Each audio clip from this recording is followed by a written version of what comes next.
तमसोमा ज्योतिर्गमया मृत्योर्मामृतं गम्या अमृतं गम्या अमृतं गम्या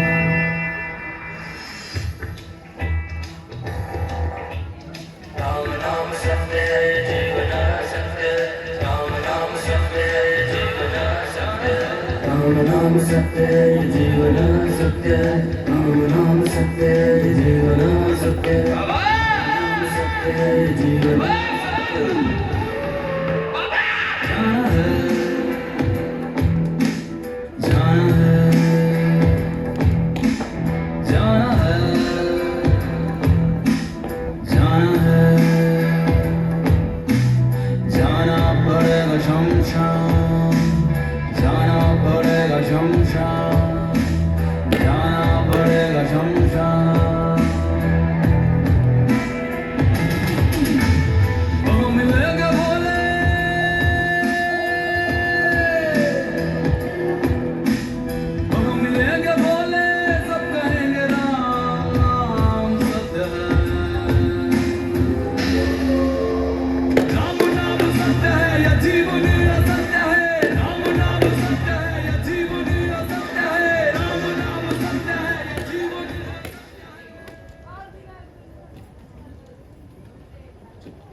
युद्ध विराम का शंख बज चुका है।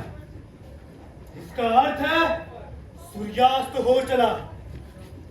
अब ये सब शमशान गूंज उठेगा करुण रुदन स्वरों से, चित्कारों से। लाल लाल अंगारे धधकेंगे और आकाश को छूने लगेगी वो प्रचंड चिता की लपटें।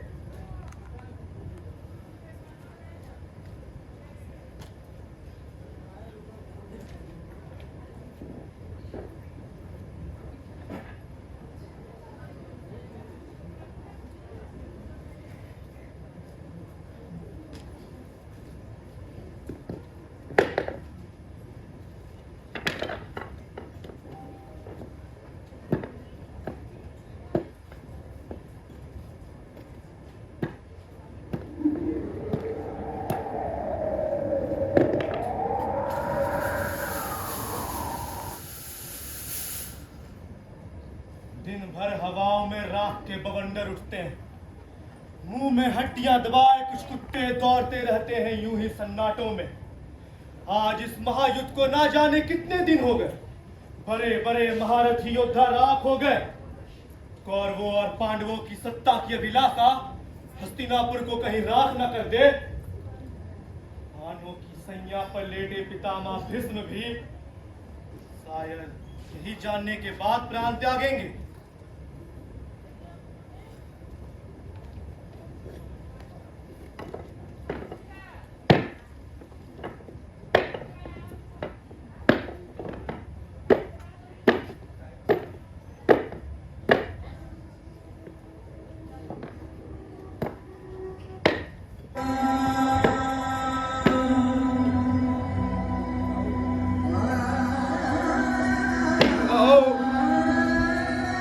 महारथी महाप्रगति बलराज की राकर हत्या मुझे दे दो। मुझे उसे गंगे में बहाकर इस विभत्स वातावरण से मुक्त करना है। महारथी बलराज, ये नाम तो पहले कभी नहीं सुना। किस देश के राजा थे वो? राजा नहीं था किसी देश का, पर मेरा राजा बेटा तो था।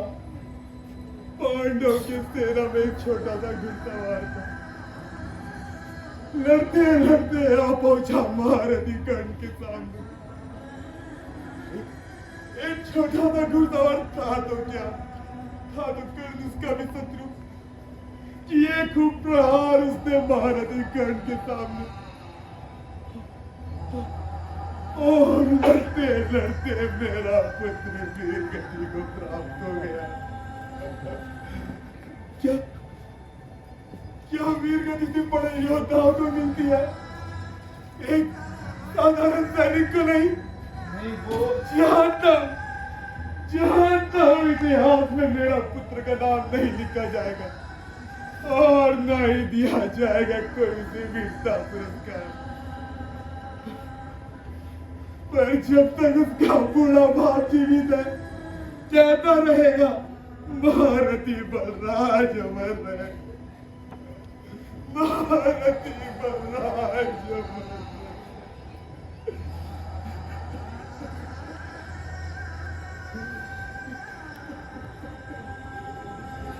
महारथी बलराज अमर रहे, महारथी बलराज अमर रहे।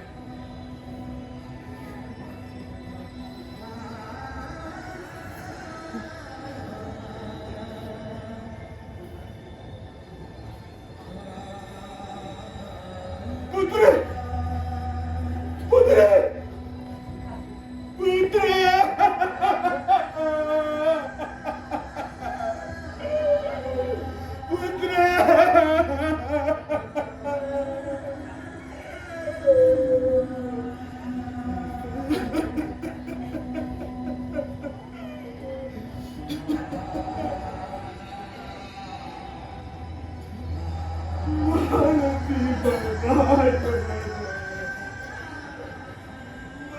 महारथी बलराज महारथी बलराज।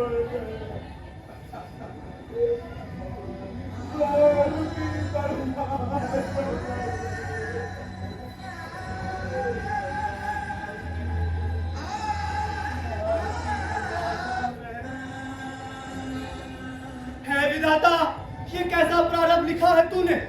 उस चंडाल का मरने वाला यहाँ कोई स्वजन नहीं है, ये मेरे प्रिय परिजन नहीं है, तो क्यों उनकी मृत्यु मेरे मन को व्याकुल कर देती है?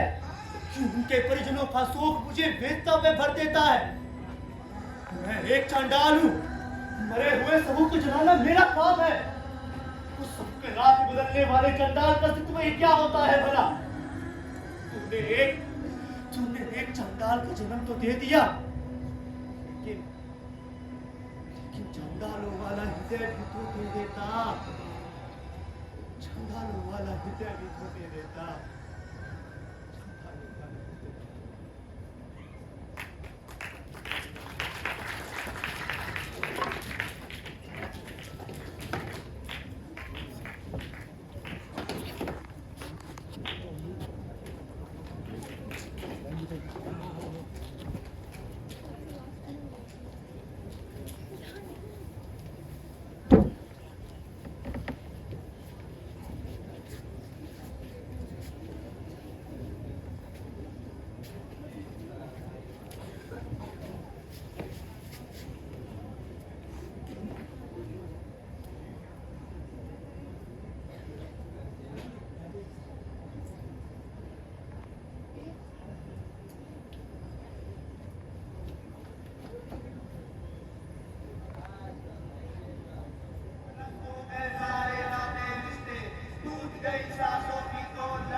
कीड़े मकोड़े बनकर रेंगेंगे वही सब सैनिक जो तुम्हारी महत्वाकांक्षा में मारे गए। महारानी बनने के बाद भी तुम भाईचाली मखमल की सैया पे सो के निधना नहीं ले पाओगे। पांडवों के शस्त्र जिन्होंने सहस्त्र सैनिकों की छाती फाड़कर उनका रक्त पिया सोन बनकर चुभेगा तुम्हारे कोमल शरीर में। तुम्हारे मान में भरा सिंदूर 5 नामों के चिपचिपे गर्म रक्त सा बहता रहेगा। तुम्हारी मांग में सदा विस्मित रहेगा तुम्हारा मस्तक। खंड खंड के ताले खाकर छोड़े बांध के दुर्गा बड़े टुकड़ों का स्वाद आएगा पांचाली तुम्हारे पंच भगवानों में। भीमसेन की गदा सा हड्डियां टूटने की आवाजें तुम्हारे गीत संगीत में सुनाई देगी पांचाली। तुम्हारा मनोरंजन होगा सिर्फ हड्डियां टूटने की आवाजें। ठीक है, रक्त से सने तड़पते मनुष्य तुम्हारी आंखों का सुंदर स्वप्न बनेगा पांचाली।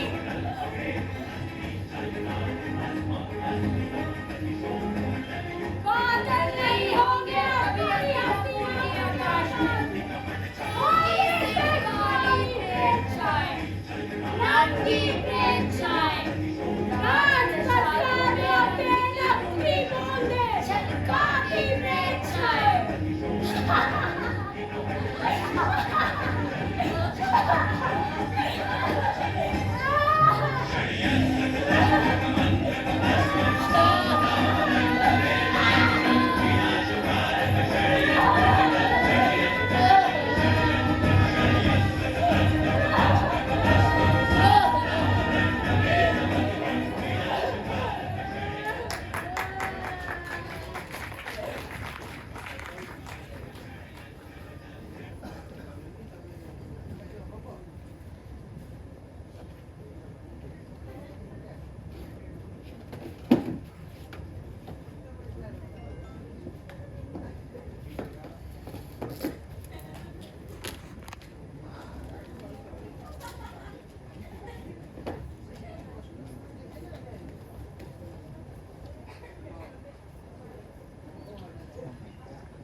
बहुत याद आती है नगर की वो सुंदर गलियां जहाँ नन्हे नन्हे पैरों पे दौड़ता था बचपन।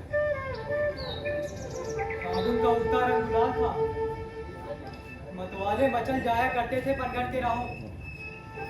मुस्कुराती थी जब वह दर्पण में चेहरा अपना देखकर, न जाने कितने हृदय रुंधाते थे।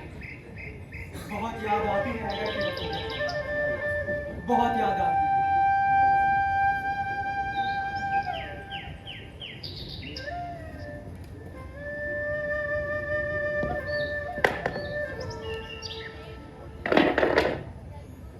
तुम किस नगर का वैभव वर्णन कर दुखी हो रहे हो? किस नगर की बातें करके तुम्हारी आंखें भरभरा रही है?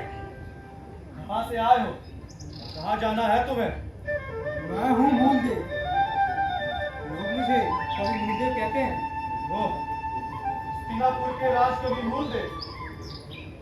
हाँ, वही मूलदेव जो राय दरबार में हस्तिनापुर का वैभव वर्णन और पराक्रम सुनाया करता था और बदले में 5 धन सफलता पाया करता था।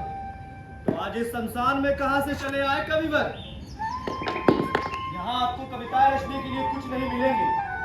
मिलेंगी तो बस ये शब्द और ये राग, जिनका आप अपनी कविताओं में उपयोग नहीं कर सकते।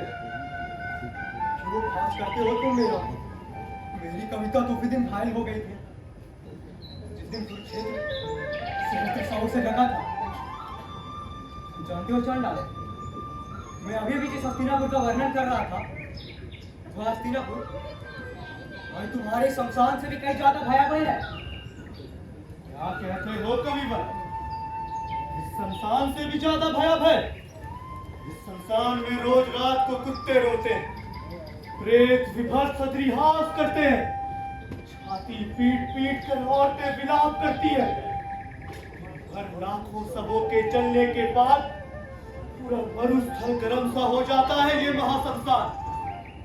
इससे भी ज्यादा भयावह कुछ हो सकता है कविवर?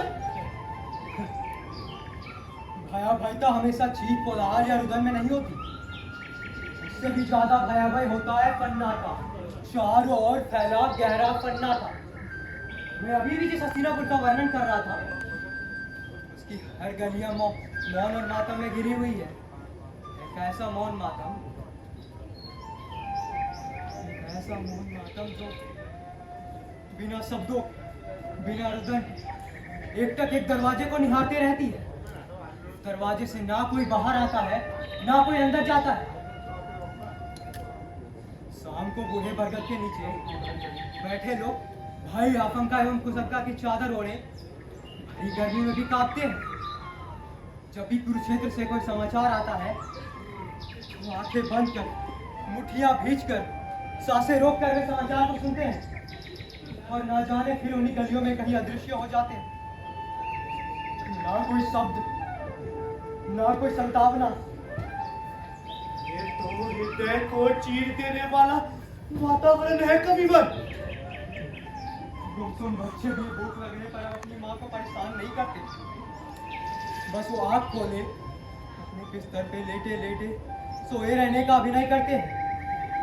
गली में गा गा कर भिक्षा मांगने वाले भिक्षु भी ना जाने अब कहाँ गायब हो गए। नहीं, बस करो कविवर, बस करो। इस डूबते हुए विभत्स हस्तिनापुर की कविता को बंद करो कविवर, बंद करो। कहाँ है कविता? मेरी कविता तो हस्तिनापुर के गलियों में ही प्राण त्याग चुकी है। बस उसी के अंतिम संस्कार के लिए मैं तुम्हारे पास आया। मित्र चंडाल, तुम मेरी कविता के लिए चिता बजाओगे ना? कविवर, न जाने कौन सुनेगा हस्तिनापुर का यश गान, कौन लिखेगा हस्तिनापुर पे कविता। मित्र चंडाल, तुम इसे अभी मैं समर्पित कर देना।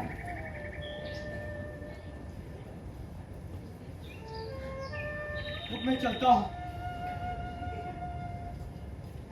इतनी रात्रि को कहाँ जाइएगा कविवर? पूर्ण रात्रि यही विश्राम कर लीजिए, सुबह उजाला होते ही चले जाइएगा। सुबह का उजाला भी अब कहाँ आएगा? गहन अंधकार में डूबा है हस्तिनापुर का सूर्य, गहन अंधकार में डूबा है हस्तिनापुर वासियों की चेतना, गहन अंधकार में डूबा है। चारों ओर फैला है बस अंधकार ही अंधकार, अंधकार ही अंधकार, अंधकार ही अंधकार, अंधकार ही अंधकार, अंधकार ही अंधकार, अंधकार ही अंधकार, अंधकार ही अंधकार। हाँ, पितामह भीष्म के सिंहासन पर ना बैठने का निर्णय भी अंधकार था। धर्मराज युधिष्ठिर के जुआ खेलने का निर्णय भी अंधकार था। अंधे धृतराष्ट्र के मन के साथ के आंखों में भी अंधकार था। और ये चारों ओर अंधकार हस्तिनापुर को अंधकार के महासागर में ले डूबे। और तुम कुछ ना कर सके श्री कृष्ण, तुम तो परमात्मा हो ना, इसी अंधकार का एक हिस्सा।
नहीं हूं तुम्हारा, हूं तो केवल एक शत्रु दल का सैनिक।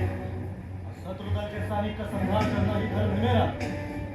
जानता जानता हूँ कि इस समय तुम्हारी तलवार लालायित है मेरा वध करने को। किंतु क्या आपको ज्ञात है कि आपने धर्म के पक्ष में अधर्म का सहारा लिया है? अब दिखलाओ मुझे कि क्या धर्म है और क्या अधर्म। और उस द्वारा पांडवों का राजपाट छीन लेना था धर्म। शकुनि द्वारा युधिष्ठिर का उपकार डाला था धर्म। युधिष्ठिर के एक एक भाई हारे जाने पर उसका किया गया अट्ठास था धर्म। दुशासन द्वारा द्रौपदी से बालक खींच कर लाया जाना था धर्म। हरी सभा में सबके सामने उसका चीरहरण करना था धर्म। और ये सब जानते हैं द्रोणाचार्य भीष्म और धृतराष्ट्र जैसे लोगों का मौन और निस्तब्ध बने रहना था धर्म। और ये सब जानते हुए आप दे रहे हो उसका साथ, जो है अधर्म। अच्छा, यदि ये अधर्म है तो जो पांडवों ने किया क्या वो धर्म था? युधिष्ठिर द्वारा अपने अहंकार की पुष्टि के लिए अपने ही भाइयों को दांव पे लगा देना क्या वो धर्म था? सब कुछ हार जाने के बावजूद भी अपनी पत्नी को एक वस्तु के समान जुए के विसात पर रख देना क्या वो धर्म था? पितामह भीष्म को पराजित करने के लिए शिखंडिनी की आड़ में छुप जाना क्या वो धर्म था? श्री कृष्ण के कहने पर इंद्र द्वारा कर्ण के कवच कुंडल मांग लेना क्या वो धर्म था? और ये सब जानने के बावजूद भी दुर्योधन को दोष दे देना क्या वो धर्म था? शायद ठीक ही कहते हो आप। यह युद्ध नहीं था, धर्म और अधर्म का वरण था, जो मोह और सत्ता के लालच में किया गया युद्ध था। क्या यह सत्य अभिशापों पर रखी गई थी इस युद्ध की? इसलिए धर्म के सर्जन की तो कल्पना ही नहीं की जा सकती। याद करो अश्वत्थामा का वो पाप मैं उसने नींद में एक निहत्थे बालक की हत्या कर दी क्या वो धर्म था?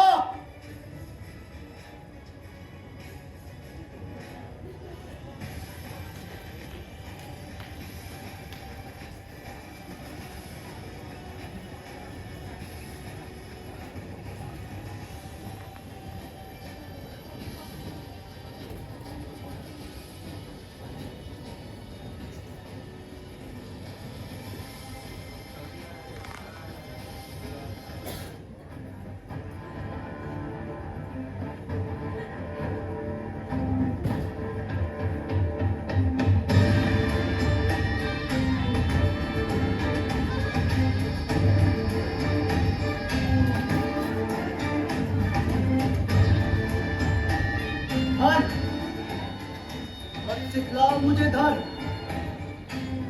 जब मेरे पिता को छल से मारा गया तब कहाँ था तुम्हारा यह धर्म? मैंने वही किया जो एक पुत्र का कर्तव्य था, प्रतिशोध लिया।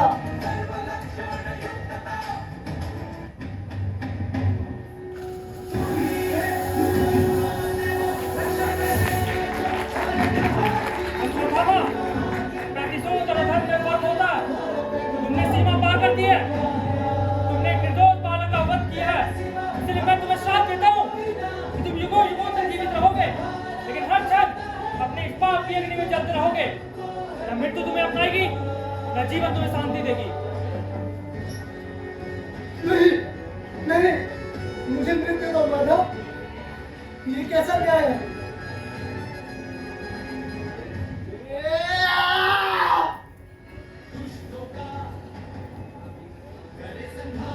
ये दंड नहीं, तो नर्क है।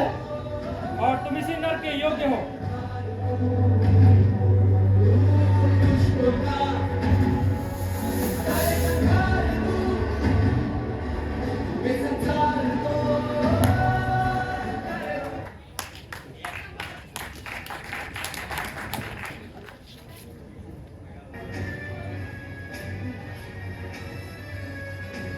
अधिकारी हो गए विकलन के इस क्रोध और प्रतिशोध रूपी महायुद्ध की अग्नि में तुम्हारे 100 पुत्र मारे जा चुके थे तो क्या? और श्री कृष्ण भी तो तुम्हारे पुत्र थे माता गांधारी ने। फिर क्यों दिया तुमने वो अभिशाप श्री कृष्ण को?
इसीलिए मैं तुम्हें श्राप देती हूँ। सुनो कृष्ण सुनो, मैं तपस्विनी गांधारी अपने सारे जन्मों के पुण्यों का बल लेकर कहती हूँ कि प्रभु हो तुम, लेकिन मारे जाओगे पशुओं की तरह, लेकिन मारे जाओगे पशुओं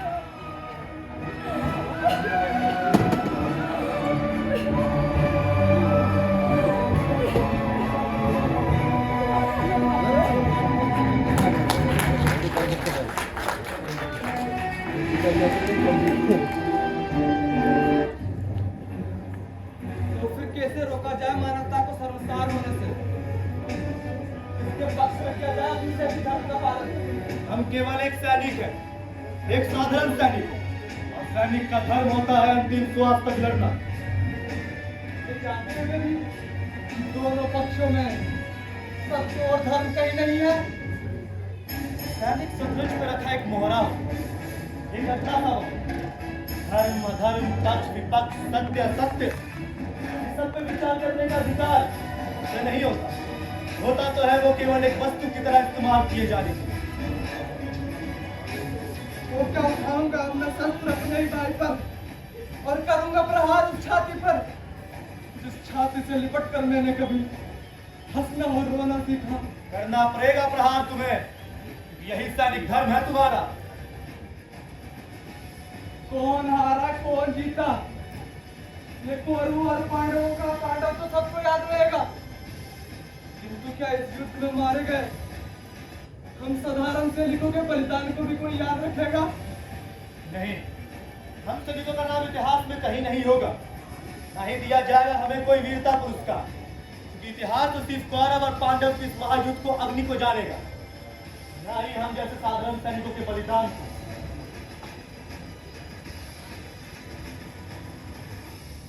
आओ भैया अपने सैनिक धर्म का पालन करते हैं।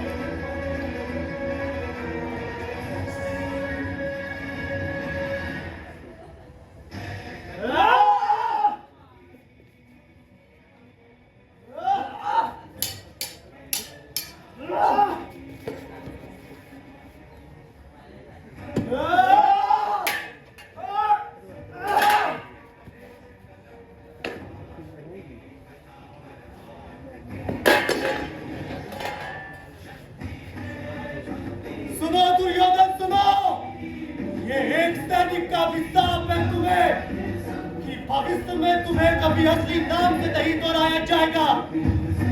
तुम्हें सुयोधन नहीं, योधन के नाम से जाना जाएगा, योधन के नाम से जाना जाएगा।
बन बैठे दुश्मन विधि का ये कैसा विधान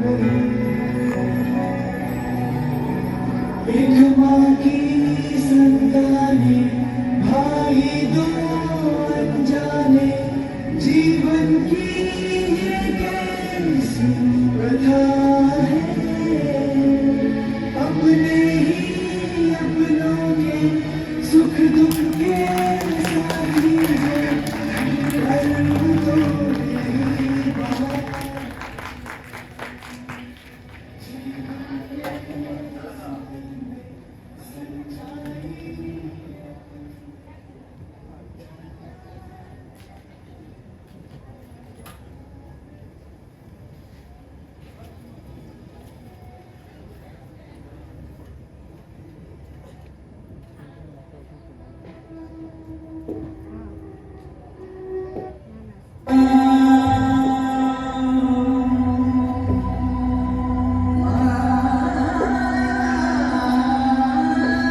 नहीं नहीं नहीं, मैं भी कैसी माँ हूँ, अपने ही पुत्रों के विषय में ऐसा कैसे सोच सकती हूँ? पर मेरे पुत्रों के विषय में कोई कुछ बताता क्यों नहीं? मेरे पुत्रों के विषय में कोई कुछ बताता क्यों नहीं? मेरे पुत्रों के विषय में कोई कुछ बताता क्यों नहीं? मेरे पुत्रों के विषय में कोई कुछ बताता क्यों नहीं? मेरे पुत्रों के विषय में कोई कुछ बताता क्यों नहीं? मेरे पुत्रों के विषय में कोई कुछ बताता क्यों नहीं? मेरे पुत्रों के विषय में कोई कुछ बताता क्यों नहीं? मेरे पुत्रों के विषय में कोई कुछ बताता क्यों नहीं?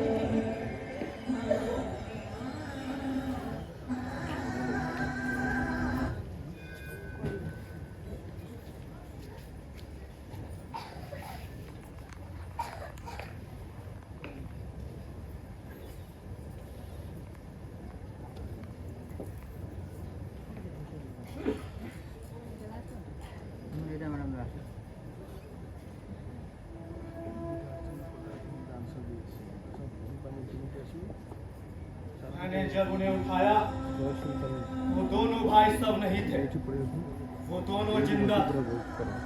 एक कौरव की सेना का घुड़सवार था तो दूसरा पांडव की सेना का महावत। धर्म अलग था, ध्वज अलग था, लेकिन वो माँ एक ही थी। रणभूमि में जब दोनों ने एक दूसरे की ओर देखा तो मानो युद्ध वहीं थम गया था।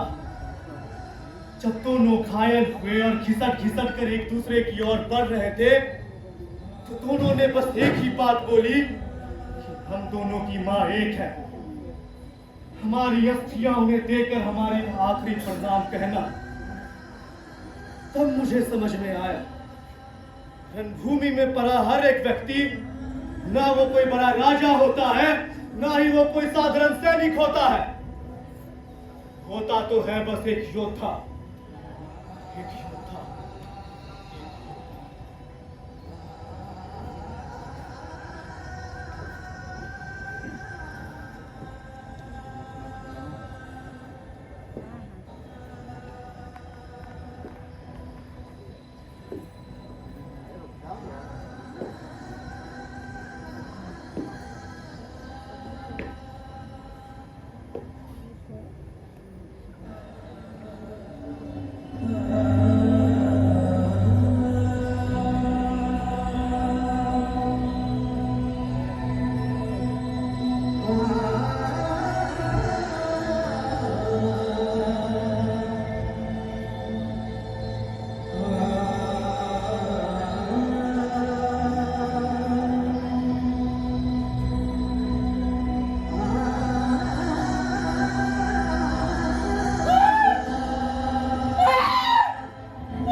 पांचा का युद्ध था। क्यों तुमने सहस्त्र सैनिकों का रक्त बहाया? तुम्हारी जय पराजय से इन्हें क्या प्राप्त होने वाला था? पांचाली ने तो केवल दुशासन की छाती का लहू मांगा था, पर तुमने तो कितनों का रक्त बहाया पापी पांडव। पुत्र मोह में अंधे धृतराष्ट्र ने तो कितनी माताओं की गोद सुनी कर दी, कितने परिवारों की खुशियां मातम में बदल दी। क्या ये बताया तुम्हें संजय ने?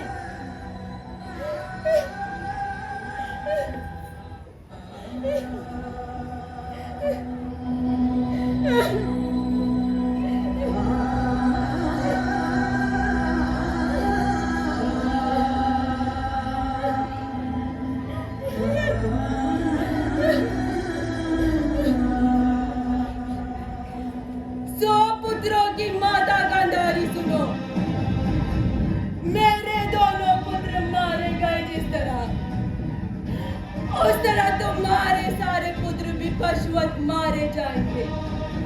सर्वनाश होगा तुम्हारे कौरव वंश का।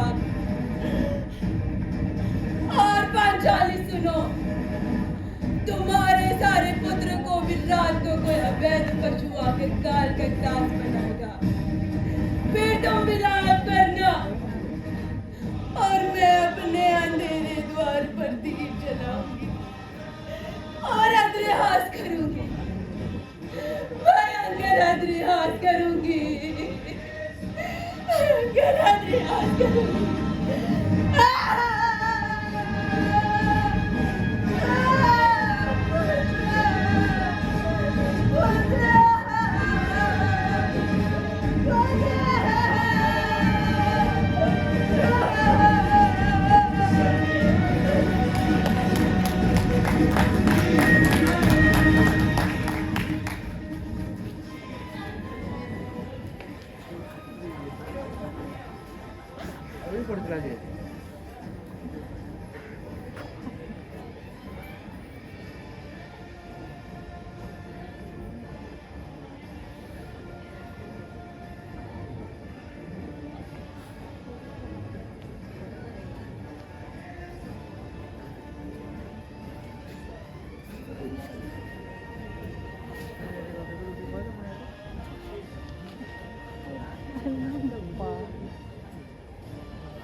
जन्म मरण के काल चक्र में फंसने वाले मनुष्यों, ध्यान से सुनो। अंतहीन है ये महासंसार, अंतहीन है ये महासंसार, अंतहीन है ये महासंसार, अंतहीन है ये महासंसार, अंतहीन है ये महासंसार, अंतहीन है ये महासंसार, अंतहीन है ये महासंसार।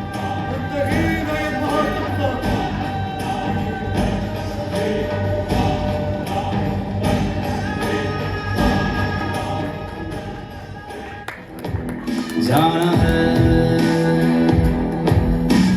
जाना पड़ेगा शमशान, जाना पड़ेगा शमशान, जाना पड़ेगा शमशान। यहाँ राजा भी गए, यहाँ रंत भी गए, फकीर भी गए, साधु संत भी गए। यहाँ राजा भी गए, यहाँ रंत भी गए, फकीर भी गए, साधु संत भी गए। जाना है, जाना है, जाना है, जाना पड़ेगा शमशान, जाना पड़ेगा शमशान, जाना पड़ेगा शमशान।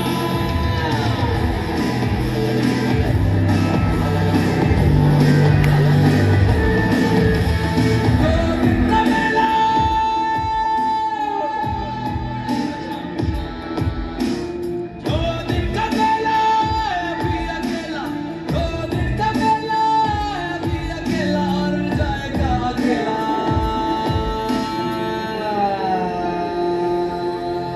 शमशान, शमशान,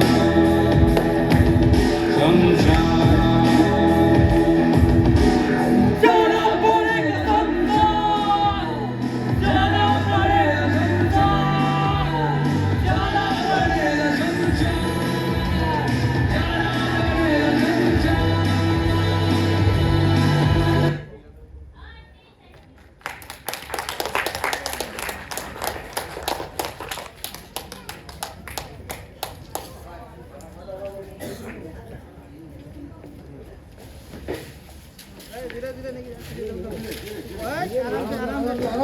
आराम से